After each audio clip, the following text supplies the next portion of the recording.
जौनपुर जिला का नाथनगर विधानसभा क्षेत्र हमारे साथ विजय कुमार यादव हैं, जो प्रदेश सचिव हैं लोक जनशक्ति पार्टी रामविलास के और बांका के प्रभारी भी है, जिला प्रभारी हैं।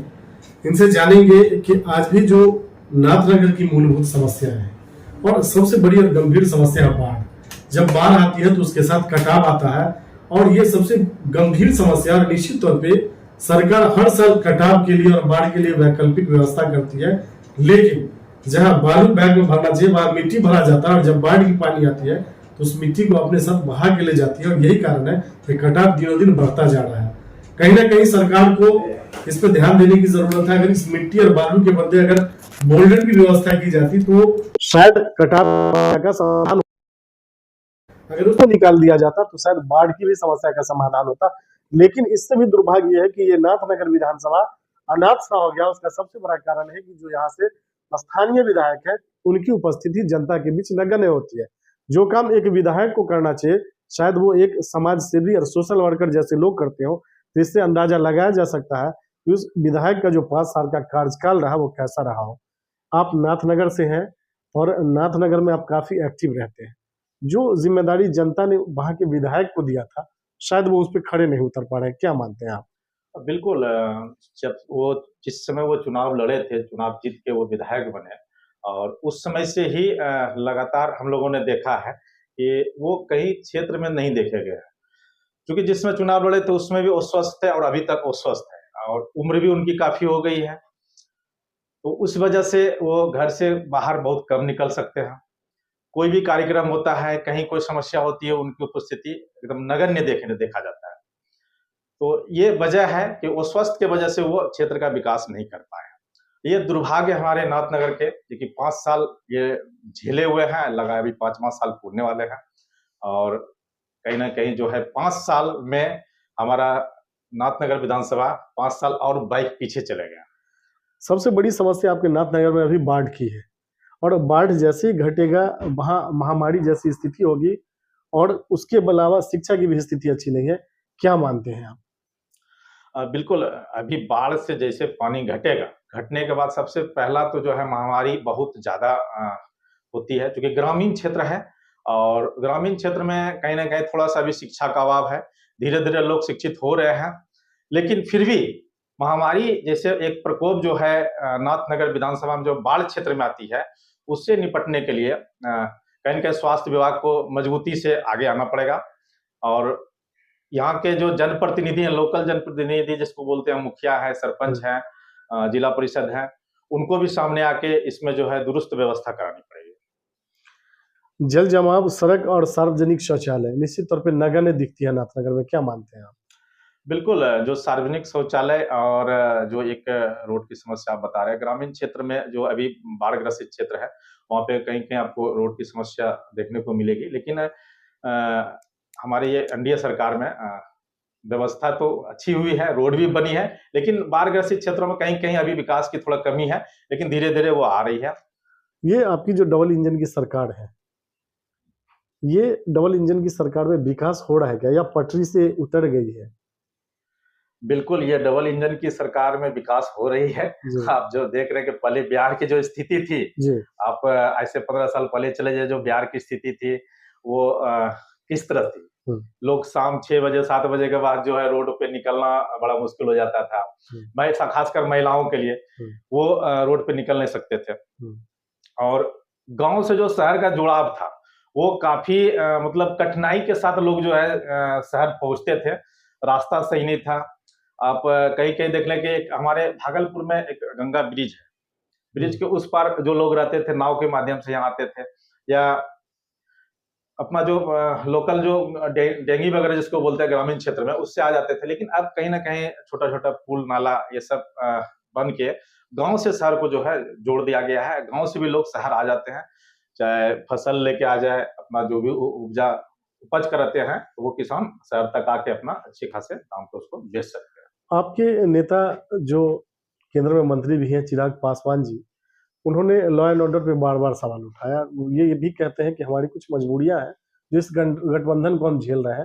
तो एक कार्यकर्ता की हैसियत से आपको क्या लगता है कि अपने दम पे चुनाव लड़ना चाहिए या अलायंस में आप लोग फिट बैठते हैं?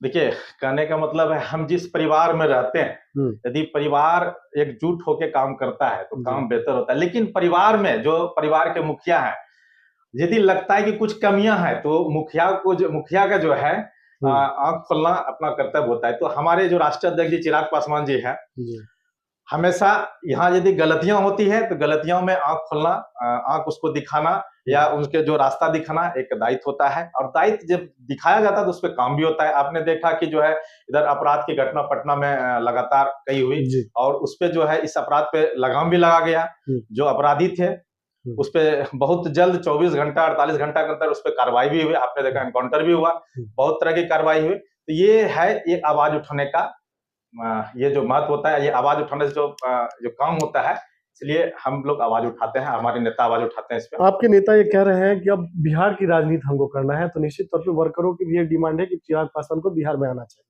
अब सवाल ये है कि अभी तो अगर चिराग पासवान बिहार भी आते हैं तो यहाँ तो सीएम की वैकेंसी है नहीं, एनडीए तो नीतीश कुमार को ही नेता मान के चल रहे हैं।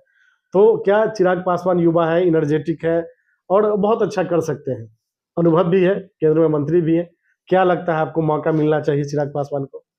बिल्कुल, एक कार्यकर्ता के नाते हम लोग तो चाहते हैं कि चिराग पासवान बिहार के सीएम हो, बिहार का दायित्व उनको मिले, क्योंकि बिहार के प्रति जो उनकी सोच है, बिहार फर्स्ट, बिहारी फर्स्ट, इस सोच के साथ वो आगे बढ़ रहे हैं, तो उनको एक मौका मिलना चाहिए। लेकिन इस बार जो हम लोग 2025 का चुनाव लड़ रहे हैं, वो माननीय नीतीश कुमार के नेतृत्व में लड़ेंगे। माननीय नीतीश कुमार ही इस बार मुख्यमंत्री रहेंगे। लेकिन आने वाला समय में हम लोग निश्चित चाहेंगे चिराग पासवान को बिहार का दायित्व मिले, बिहार का सीएम के रूप में देखना चाहते हैं और विकास जो बिहार में जो बिहार को विकसित बनाने का जो उसका सपना है, वो सपना वो जरूर पूरा करेंगे। जो जिम्मेदारी नाथनगर की जनता ने यहाँ के विधायक को दी थी, जो राष्ट्रीय जनता दल के विधायक है, शायद वो अपनी जिम्मेदारी पे खड़े नहीं उतर पाए और यही कारण है कि चाहे वो बाढ़ हो, सुखाड़ हो, किसी तरह की प्राकृतिक आपदा हो, गरीब बच्चियों की शादी हो, किसी कमजोर का दाह संस्कार और श्राद्ध की व्यवस्था हो, उसमें एक ही नाम आता है, वो नाम है विजय कुमार यादव। बिल्कुल, मैं लगभग 2008 से लगभग 15, 16, 17 साल से मैं सोशल वर्क से जुड़ा हुआ हूँ। पार्टी तो ज्वाइन मैंने पिछले साल दिसंबर में किया था और जिस तरह से मैं सोशल वर्क में जुड़ा हुआ था और लगातार लोगों के बीच चाहे गरीब बच्चों की शादी हो या वैसे जो निस्सहाय लोग हैं उनका श्राद्ध हो, उस श्राद्ध में जहाँ तक हमसे बना है हमने उनको मदद किया है।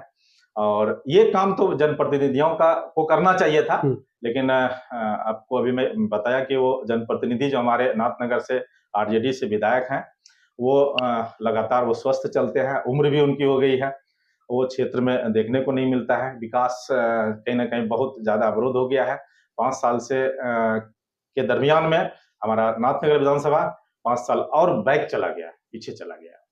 हम लोगों की सहयोग और शुभकामनाएं आपके साथ है। पार्टी आपको सिंबल देती है और जनता मौका देके अगर नाथनगर का विधायक बनाती है तो चुनाव जीतने के बाद आपकी पहली प्राथमिकता क्या होगी? पहली, नाथनगर में सबसे जो मेन समस्या है वो बाढ़, और एक तरफ बाढ़ दूसरी तरफ है सुखाड़।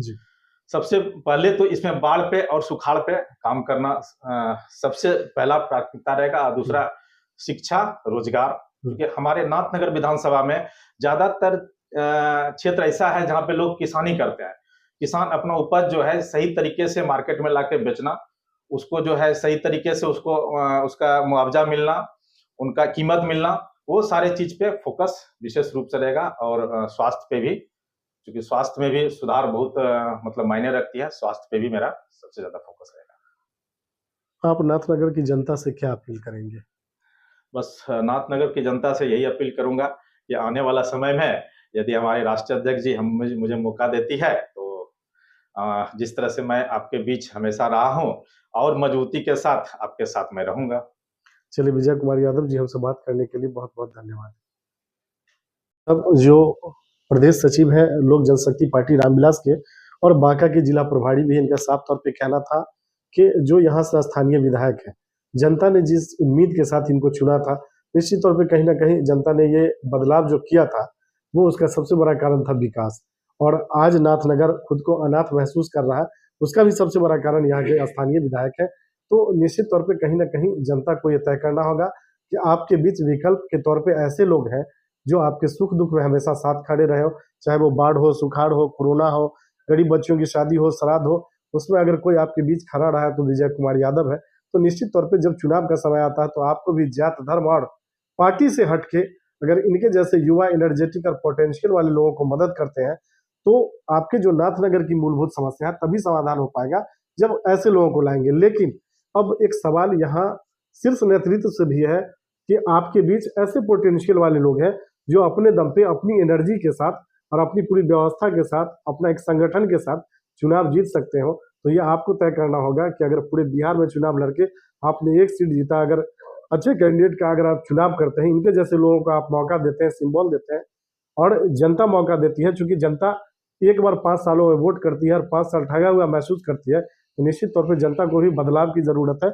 और जो आदमी आपके बुरे समय में दिन रात साथ खड़ा रहा हो, एक वोट के अगर मदद से आप इनको विधायक बनाते हैं तो निश्चित तौर पे इनकी जिम्मेदारी बढ़ेगी और जो काम ये एक विधायक होके नहीं कर पाए, शायद विधायक बनने के बाद इससे ज्यादा एनर्जी के साथ और इससे अच्छा विकास कर सकते हैं।